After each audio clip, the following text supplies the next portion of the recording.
I was 18 years old when I got married. I belonged to a very conservative family, a Baloch family, where good daughters never say no to their parents.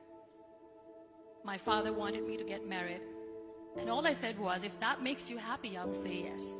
And of course, it was never a happy marriage. Just about after 2 years of getting married, about 9 years ago, I met a car accident. Somehow my husband fell asleep and the car fell in the ditch.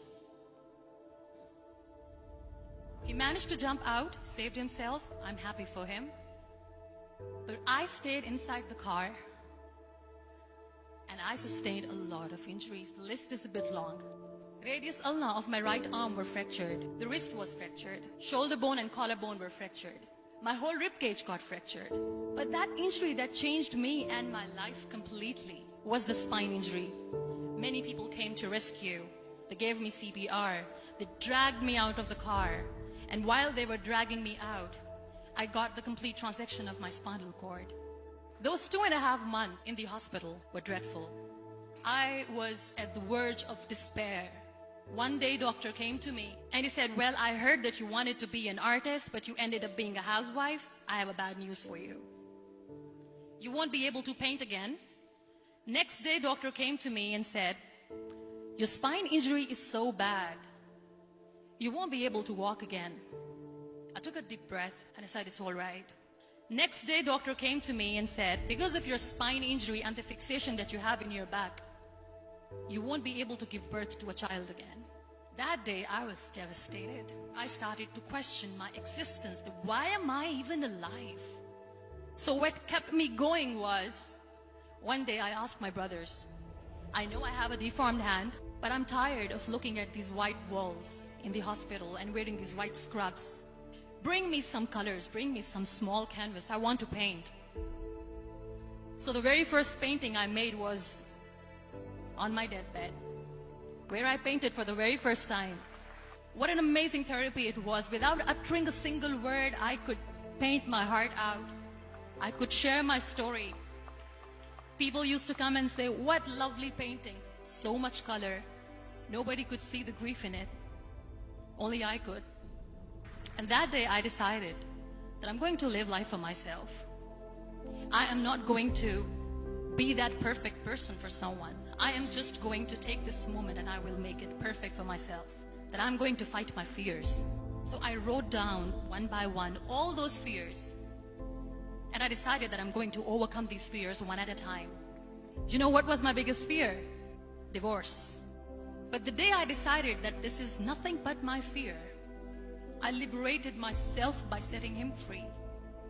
And I made myself emotionally so strong that the day I got the news that he's getting married, I sent him a text that I'm so happy for you and I wish you all the best.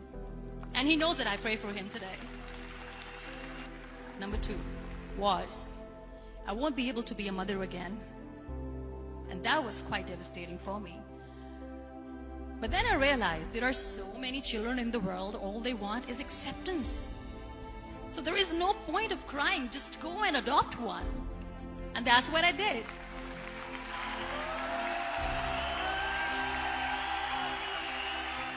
I gave my name in different organizations, different orphanages, and I waited patiently. 2 years later, I got this call from a very small city in Pakistan. I got a call and they said, are you Muniba Mazari? There is a baby boy and would you like to adopt? I could literally feel the labor pain. I said, yes, yes, I am going to adopt him. I am coming to take him home. And that day, I was 2 days old, and today he's 6. You know, when you end up being on the wheelchair, what's the most painful thing?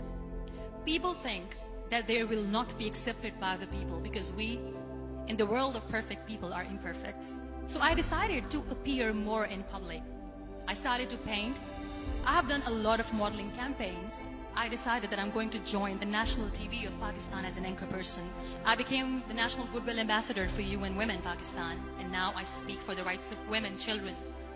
I was featured in BBC 100 Women for 2015. I'm one of Forbes 30 under 30 for 2016. So when you accept yourself the way you are, the world recognizes you. It all starts from within. We have this amazing fantasy about life. This is how things should work. This is my plan. It should go as per my plan. If that doesn't happen, we give up. I never wanted to be on the wheelchair. Never thought of being on the wheelchair. This life is a test and a trial, and tests are never supposed to be easy. So when you are expecting ease from life, and life gives you lemons, then you make the lemonade, and then do not blame life for that.